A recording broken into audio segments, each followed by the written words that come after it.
ထဲကိုရေခဲကြုံနဲ့ထိုးဆိုင်လိုက်တယ်လို့အေးစိတ်သွားရဲ့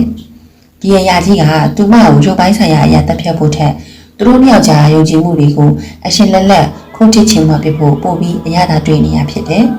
ထိုအရာကခေါင်းကိုဖြည်းဖြည်းချင်းခါရလိုက်တယ်သူမိစီကိုပြန်လာတာမဟုတ်ဘူး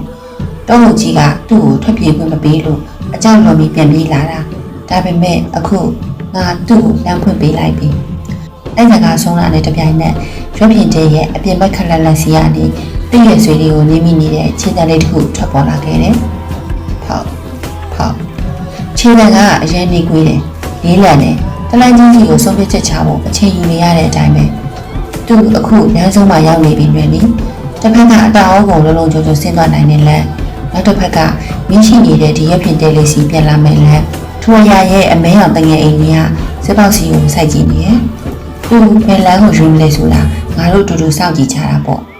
အပြင်ဘက်ကခြေတံလေးကရွက်ပြင်တဲနဲ့ခိုင်နေငယ်တွင်မှာရုတ်တရက်ရက်တက်သွားတော့တယ်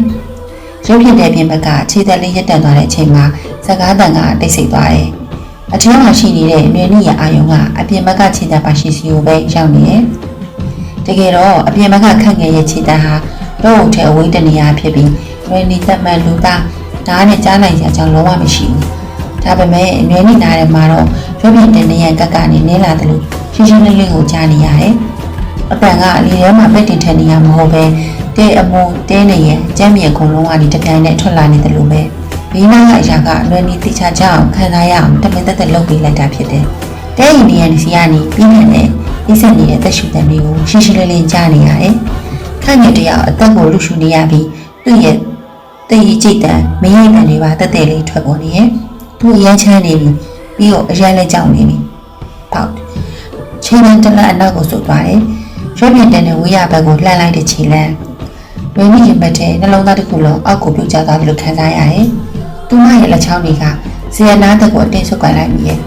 ခန့်ငယ်ငါ့ကိုထားမတော့ပါနဲ့။ဝင်းကြီးရဲ့အတန်ကအကွဲပြီးတုံရင်းနေရဲ့။လေချောင်းလေးကနေအနိုင်နိုင်ညှစ်ထုတ်လိုက်ရတဲ့အတန်မျိုး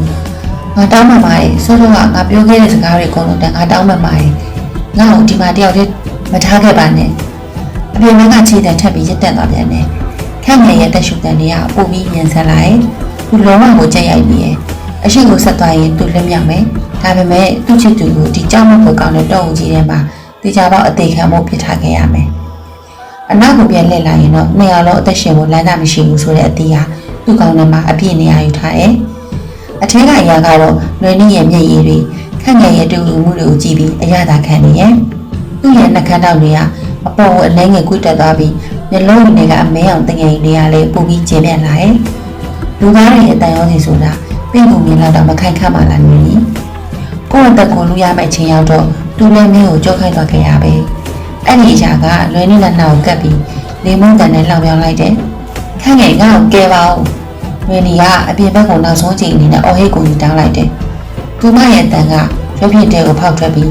မောင်မန်းနေရဲ့တော့ကိုကြီးထဲမှာပဲ့တင်ထက်သွားတယ်အပြင်ဘက်ကခန့်ငယ်ရဲ့အသက်ရှူတန်တွေရုတ်တရက်ရက်တန်သွားတယ်ပြီးတော့မြေကြီးပေါ်ကတည့်ရဲ့6တွေကိုဖိနေလိုက်တဲ့အတန်အပြင်းပြင်းတစ်ခုထွက်ပေါ်လာတယ်ဖောက်အဲ့ဒီခြေလမ်းကတောင်ဝကိုဆင်းသွားမဲ့လမ်းဘက်ကိုလှမ်းလိုက်တာလားဒါမှမဟုတ်ရွက်ဖြစ်တဲ့ရှိရဘက်ကိုပြန်လှည့်လာတာလားဆိုတာလွယ်နီတယောက်အသက်ရှူရမတဲ့ရေတမမနဲ့နားထောင်နေတော့ရဲ့